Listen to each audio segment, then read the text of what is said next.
হরে কৃষ্ণ। মহাজনের ভাষায় একবার ভাবো মনে। বৈষ্ণব কবি, বৈষ্ণব জগতের এক ধুরন্ধর, তিনি আমাদেরকে, বিশেষ করে সাধককে ভাবতে বলছেন, মানব সমাজকে ভাবতে বলছেন। 5টা প্রশ্নের উত্থাপন করেছেন। কে তুমি? কোথায় ছিলে? কি করিতে এথায় এলে? কিবা কার্য করে গেলে? যাবে কোথায় শরীর পতনে? 5টা প্রশ্ন। 5টা প্রশ্নকে তুমি ভাবো। কে তুমি? তুমি ভাবছো এই পঞ্চভূতের তৈরি শরীর, এটা তুমি নও।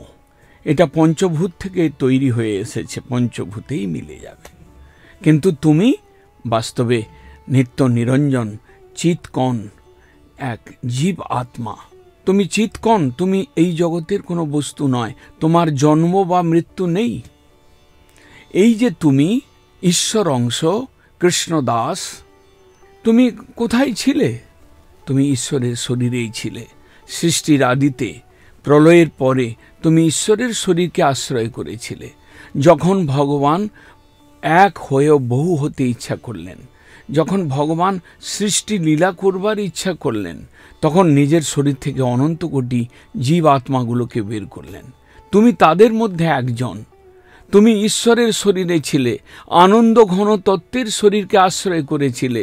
যখন তুমি বেরোলে, স্বতন্ত্রতা শক্তির অপব্যবহার বশত তুমি ঈশ্বরকে ভুলে গেলে।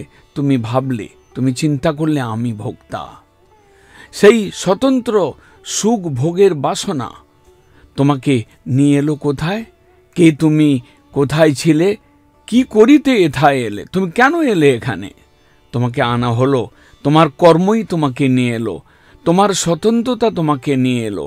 ঈশ্বরকে বাদ দিয়ে, ঈশ্বরকে ভুলে তুমি নিজের সুখ ভোগ বাসনার প্রাধান্য দিলে। তাই ভগবানের কৃপায় তুমি এই মায়িক সংসারে, ভোগময় সংসারে, সুখ দুঃখ জ্বালা যন্ত্রণা জরা ব্যাধি মৃত্যুতে ভরা এই সংসারে তুমি এসে গেলে এবং এমন একটা শরীর পেলে, মায়ার শরীর, যেটা স্থায়ী নয়, যেটা বিকারশীল। তুমি এই সংসারে, মায়ার সংসারে এসে পড়লে। কে তুমি? কোথায় ছিলে? কি করতে এথায় এলে? কি জন্যই এলে? তুমি নিজে ভোগ করবার জন্য এখানে এলে? কিবা কার্য করে গেলে? তুমি কি কার্য করলে? একটা পশু, একটা পক্ষী, একটা কীট, একটা পতঙ্গ, তারা যে কাজটা করে সেই কাজটাই তুমি করে গেলে, একটু ভদ্রভাবে করে গেলে। আহার নিদ্রা ভয় মৈথুনঞ্চ সামান্য মেতাং পশুভি নরানাম। পশু এবং নর, এই খাওয়া আর শোয়া, বিশ্রাম করা, নিজেকে ডিফেন্স করা, বাঁচানো, রক্ষা করা ভয় থেকে, এবং মৈথুন আদি ক্রিয়া, সংসার ভোগ, এই যে তুমি এই 4টা কাজ, যেটা পশু পক্ষী এবং তোমার সকলের জন্য কমন, সেই কার্যগুলোই তুমি করে গেলে। কে তুমি? কোথায় ছিলে?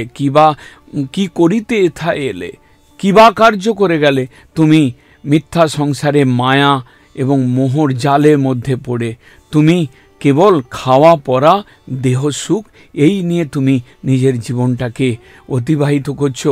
দুর্লভ মানব জন্মের যে অমূল্য সময়, এটাকে তুমি নষ্ট করলে।